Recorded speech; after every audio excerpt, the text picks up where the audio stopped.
Welcome to my 50 viewers. आज मैं आपको बताऊंगा how to manage discipline plus consistency. भाई निरंतरता और अनुशासन को कैसे बनाए कि हम सफल हो जाएं। आज इस बारे में बात करूंगा। जैसा कि आपको मालूम है कि मैं अपने जो कॉलेज में हूं वो अब एक सेनापति का दायित्व निभा रहा हूं। ये मैंने पिछली से बहुत पुरानी वीडियो में, बहुत पुरानी नहीं मतलब 2-3 महीने पहले ही बता दिया था कि मैं इलेक्शन भी जीत चुका हूँ। उसमें आज मुझे खुद समझ में आ रहा था कि यार जो मैंने डिसिप्लिन छोड़ा और जो मेरी कंसिस्टेंसी जो बीच में टूटी, उसकी वजह से मैं कितना कमज़ोर हो गया। मैं पहले जहाँ था उससे भी 10 कदम पीछे आ गया। यही होता है जब हम कुछ करने के लिए 2 कदम आगे बढ़ाते हैं और फिर अगर कदम आगे ना बढ़ाएं तो वो 2 कदम जो आगे बढ़ाए होते हैं वो 2 कदम आगे नहीं, वो 4 कदम पीछे हो जाते हैं। भाई समझो। तो आज बताऊंगा कैसे मैनेज करना है कंसिस्टेंसी प्लस डिसिप्लिन को, क्योंकि आज से मैं खुद फॉलो करूंगा इन रूल्स को। और ये कुछ आसान बातों को याद रखने की ज़रूरत है, कोई रूल्स नहीं है। रूल्स को हम ऐसे लेते हैं, दिमाग पे लगता है कि वो यार ये क्या चीज़ है और ये हम कुछ भी नहीं कर पाते। तो रूल्स नहीं है, मुश्किल से मुश्किल छोटी छोटी बातें हैं, छोटे छोटे पॉइंट हैं जिन्हें हमें दिमाग में फीड कर लेना है और उन्हें इम्प्लीमेंट करना है अपनी लाइफ पर। Let's begin this video. My name is Akash Gupta, या Akash Gupta is my name and you are watching this channel trends Gupta. Thank you. Let's begin this video. तो कंसिस्टेंट रहने के लिए सबसे पहली चीज़, हमें उस काम को रोज़ सोचना है जो काम के लिए कंसिस्टेंट रहना है। सक्सेस हो या कोई भी काम हो, मान लो रोज़ खाना खाना है, हमारे दिमाग में फंस गया है। जब जैसे ही हमें भूख लगती है एक मैसेज देता है दिमाग कि भूख लग रही है, तुरंत जाओ खाना खाओ, तब तुम्हें एनर्जी प्रोवाइड होगी। ऐसे ही अपनी हैबिट में बना दो। मान लो तुम्हें रोज़ मेहनत करनी है 2 घंटे तुम्हें पढ़ाई करनी है, ये आदत बना लो। तुम्हें याद होनी चाहिए कि यार पढ़ाई करनी है। घड़ी रखो, अलार्म रखो, कुछ भी रखो। मुश्किल से मुश्किल 1 महीना, 2 महीना, 3 महीना, उसके बाद तुम्हारी आदत खुद पड़ जाएगी। फिर तुम भी सोचोगे कि यस हाँ अब कुछ तड़प हो रही है पढ़ाई करने की, तो फिर तुम खुद से पढ़ाई करोगे। क्योंकि जो चीज़ दिमाग में रहती है वही चीज़ याद आती है। दिमाग में हम पूरा कबाड़ा इधर उधर की लाखों बातें भर लेते हैं तो फिर हमें क्या ही याद रहेगा, है ना। तो इसलिए मैं यही कह रहा हूँ कि हम इधर उधर की बातें याद ना रखें, क्योंकि मैं भी सिर्फ और सिर्फ इधर उधर की बातों के चक्कर में ही मेरे व्यू नहीं आ रहे हैं। पहली चीज़ मैं यूट्यूब कोर्स कर लिया मैंने। इतना कर रहा हूँ, एक सीरीज़ बिजनेस मास्टरी की सीरीज़ 40 एपिसोड हैं, 15 हो चुके हैं। वो भी कंसिस्टेंट नहीं है। क्यों? क्योंकि मेरे दिमाग में है ही नहीं है कि कुछ करना है, कोई ज़रूरी बात ही नहीं है। मुझे मालूम है इसका रिजल्ट सब एंड में मिलेगा, तो मैं क्यों अभी मेहनत करूँ। लेकिन मैं अपने आज को देखकर कल के लिए नहीं, मैं अपने कल को देख ही नहीं रहा हूँ।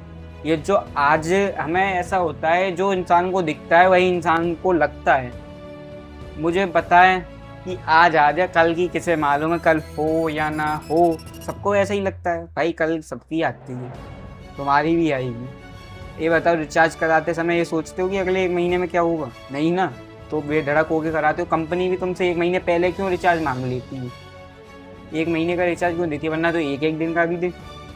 लेकिन जो ये चीज़ें इंसान को पता है कि हाँ मैं आराम से सर्वाइव कर जाऊँगा, अगले 1 साल क्या 10 साल सर्वाइव कर जाऊँगा, लेकिन कोई मानने को तैयार नहीं है। हेल्थ इंश्योरेंस वाले क्या करते हैं?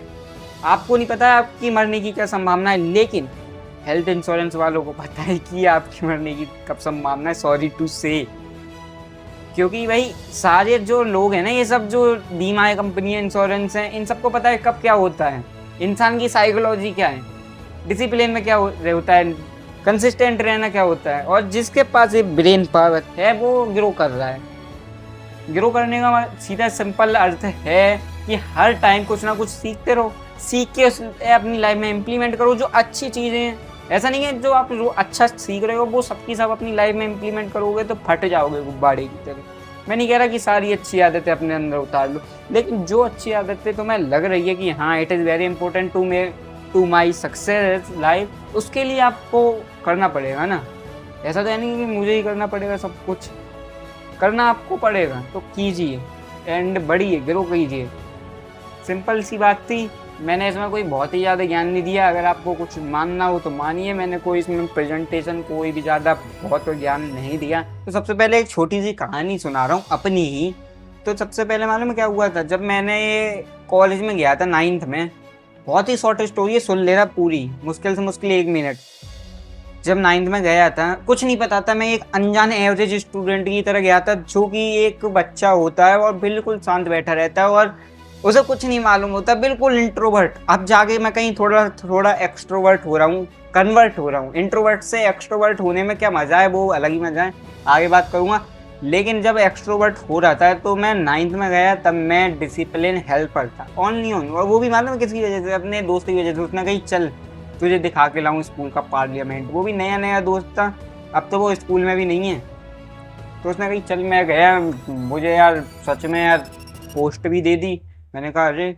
फिर जैसे ही पता चला कि पोस्ट मिलने के बाद ये लोगों को मतलब स्ट्रेट फॉरवर्ड करना पड़ता है, इन्हें सबको सिखाना पड़ता है, सबको मेंटेन करना पड़ता है, ये सब चीज़ें देखनी पड़ती है। तो यही चीज़ मैं देख रहा था 9th में। ये 10th में मैं बन गया डिसिप्लिन हेल्पर से सीधे डिसिप्लिन हेड, 1 साल में प्रमोशन।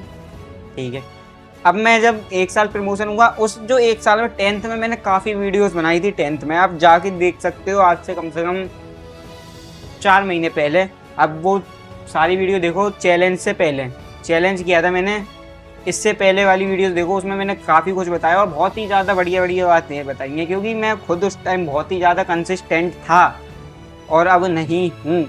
तो अब 11th में आते ही मेरा क्या है, मैंने कॉमर्स ले ली, तो मेरा ध्यान ना डाइवर्ट हो गया, 3-4 चीज़ों की तरफ डाइवर्ट हो गया। पहला कॉमर्स की तरफ मैंने सोचा है कोई चलो कॉमर्स स्ट्रीम ले रहे, कुछ बिजनेस व्यापार करेंगे कुछ बड़ा, क्योंकि यूट्यूब भी एक व्यापार की तरह है, क्योंकि पेट को पालना है तो पैसा कमाना अनिवार्य है, अर्न मनी इज़ कंपलसरी। ठीक है, तो फिर मैंने सोचा चलो कॉमर्स ले रहे, वो बात अलग है। उसके बाद आया इलेक्शन, क्योंकि अब मुझे डिसिप्लिन हेड नहीं रहना था, मुझे बढ़ना था आगे, तो मैं एक और लेवल बढ़ गया। डिसिप्लिन हेड से अब मैं बन गया सेनापति, हेड बॉय, स्कूल का सबसे श्रेष्ठ बच्चा। अगर कोई भी बात होगी तो सबसे पहले मेरे पास आएगी, तो और सारे पूरे 2000 बच्चों की जिम्मेदारी मेरे अकेले के ऊपर। ये चीज़ मैंने ले ली इस साल, क्योंकि इलेक्शन हुए, वोट मिले मुझे और मैं आराम से जीत गया। और बस मैं दुगने वोटों से जीता हूँ, अगर जो मेरे से कम है ना उप सेनापति, उससे दुगने वोटों से जीता हूँ, समझो। क्योंकि हमें एक कोई गिनती बताई नहीं जाती है ना, इसलिए बस इतना अनुमान दे दिया जाता है, हाँ तुम एकदम सिक्योरली प्रमोटेड हो टू बी क्वालिफाइड सेनापति, हेड बॉय। तो मैंने कहा अरे इससे बढ़िया बात क्या हो सकती है। मैंने कहा चलो ये एक और सक्सेस पॉइंट मेरी लाइफ का। मैंने कहा चलो बढ़िया है, अब जो मेरी जिम्मेदारी है, लेकिन अब मैं जो ये पद है, ये जो पोस्ट है, इसे नहीं मैनेज कर पा रहा। क्यों? क्योंकि कंसिस्टेंट नहीं हूँ और डिसिप्लिन में नहीं हूँ। तो अब इसी के बारे में आगे बात करूँ। थैंक यू, जय हिंद, जय भारत। मेरा नाम आकाश गुप्ता, आप देख रहे हो ट्रेंड्स गुप्ता, थम्स अप।